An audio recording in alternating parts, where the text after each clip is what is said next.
Okay, so 10 simple tips to help you speak English more fluently.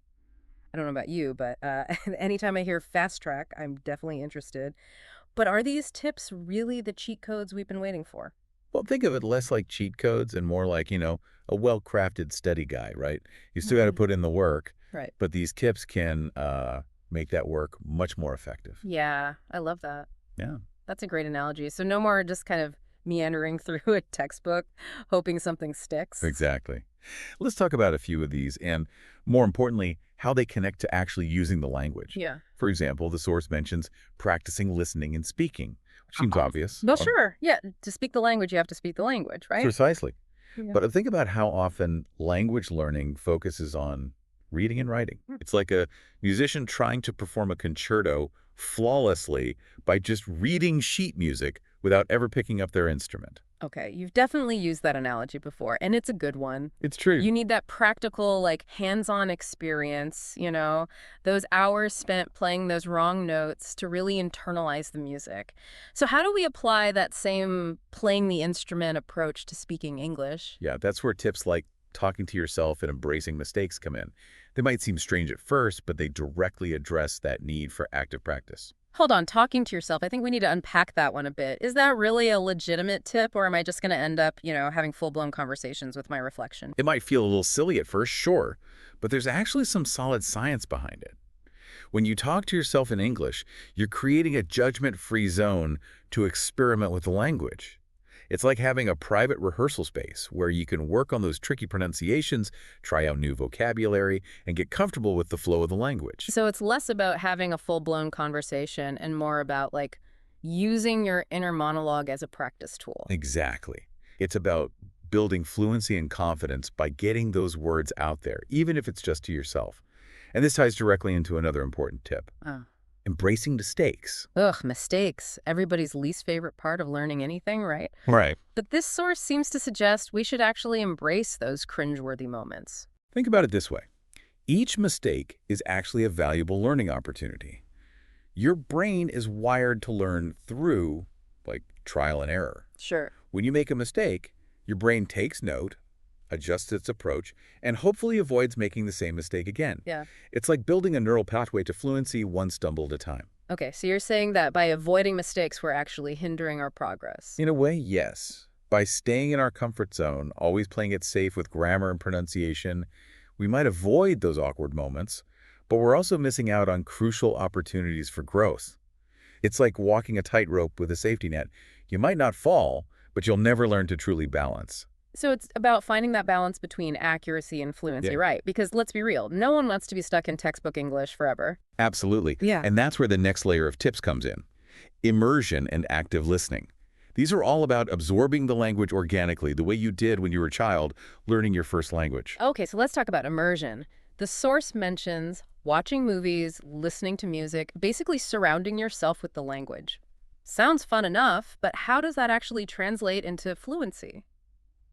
Think about it. How do children learn their first language? They don't start with grammar rules and vocabulary lists. Yeah. They're immersed in a world of sounds and phrases and social contexts, really. Yeah. They absorb the melody and the rhythm of the language long before they understand the meaning of individual words. That's so true. I remember as a kid just like being fascinated by the sounds of different languages, even if I had no clue what they meant. Exactly. And that's what we're trying to tap into with immersion. Okay. When you surround yourself with the language, watching movies, listening to music, even overhearing conversations, you're essentially giving your brain a constant stream of input. Okay.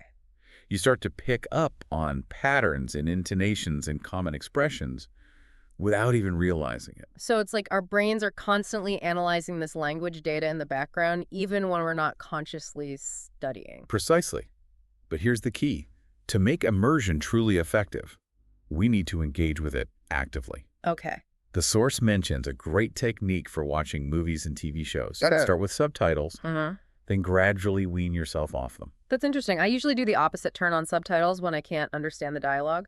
Why start with subtitles and then ditch them? It's all about training your ear and forcing your brain to work a little harder. Right. Subtitles act as a crutch, which is helpful at first, but relying on them too much can prevent you from fully engaging with the spoken language. So it's like training wheels for a listening comprehension. Right. You start with the support, then gradually gain the confidence to ride solo. Exactly. And as you challenge yourself to understand the dialogue without subtitles, your brain becomes more adept at deciphering different accents, processing spoken language in real time, and picking up on those subtle nuances that make a language come alive.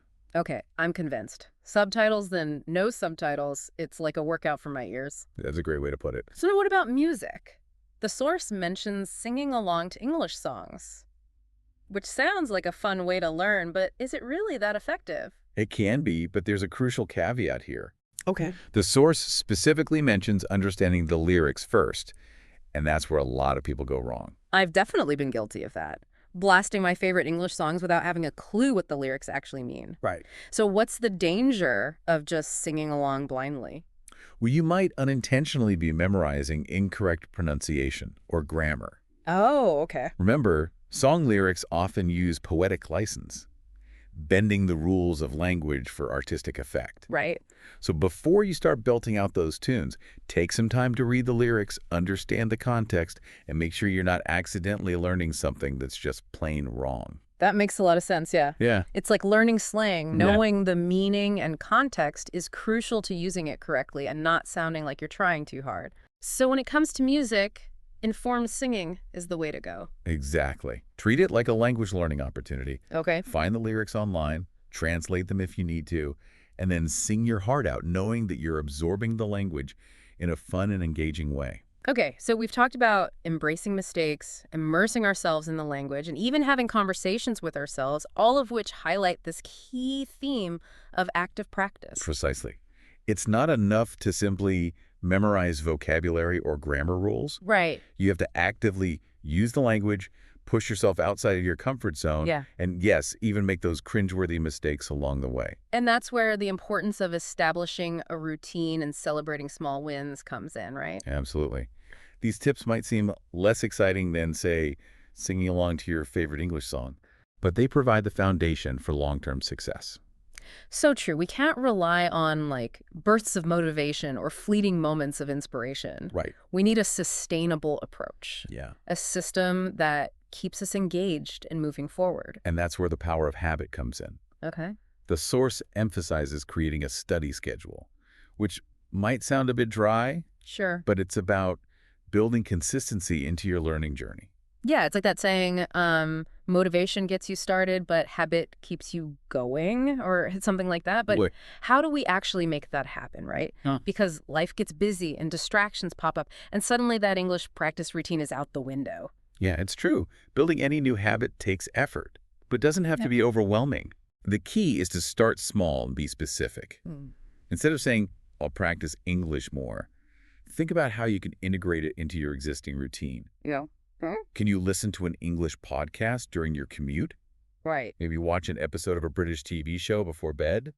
Things like that. I like that. Instead of overhauling your entire life, you're just kind of slipping in these little English moments into your day. Exactly. It's like sneaking veggies into a smoothie. You still get all the goodness, but it's way more enjoyable. Exactly. And just like with a healthy diet, consistency is key. Right. Even if you can only spare 15 minutes a day, those small, consistent efforts will add up over time. Yeah. Okay. I'm all for making things more enjoyable, especially when it comes to learning. Sure. And this next tip seems to be all about adding a little fun into the mix, celebrating your wins. It might seem a bit trivial, but the source emphasizes how important this is for staying motivated. Yeah, it's not trivial at all. Yeah. Our brains thrive on positive reinforcement. Okay. Every time you celebrate a win, big or small, you're essentially telling your brain, hey, this feels good, let's do more of this. So it's like giving yourself a little pat on the back after a successful study session or like, a great conversation in English. Precisely. Those little bursts of dopamine, that sense of accomplishment, can be incredibly motivating. Right. They help you stay committed to the process, even when it gets challenging. Okay, I'm sold. Celebrating wins it is. But let's be honest, we often downplay our achievements, especially when we're learning something new. Right. Any advice on how to actually embrace those small victories? It's about shifting your perspective and acknowledging your progress, no matter how small it might seem. Okay. Did you nail that tricky grammar rule? Celebrate. Did you have a short conversation with a native speaker without completely freezing up? Celebrate. Did you finally understand the lyrics to that English song you've been listening to for months? Celebrate. It all counts. And make those celebrations meaningful to you. Okay. Maybe it's treating yourself to your favorite snack, buying that book you've had your eye on, or simply taking a well-deserved break to relax and recharge. I love that. It's about turning those small wins into these positive anchors that keep you motivated on your language learning journey. Exactly. And you know what? That's a perfect note to end on. It is, yeah. We've covered a lot of ground today, from the science behind talking to yourself in English to the power of celebrating those small victories. Yeah. We explored how to make immersion more effective, why embracing mistakes is crucial for growth, Right. and how even those, small, consistent efforts can lead to significant progress. It is true. But I think the most important takeaway is this. Learning a language is a journey, not a race, Absolutely. It's about finding what works for you, being patient with yourself, and ultimately enjoying the process. Well said. And remember, fluency isn't a destination, it's a spectrum.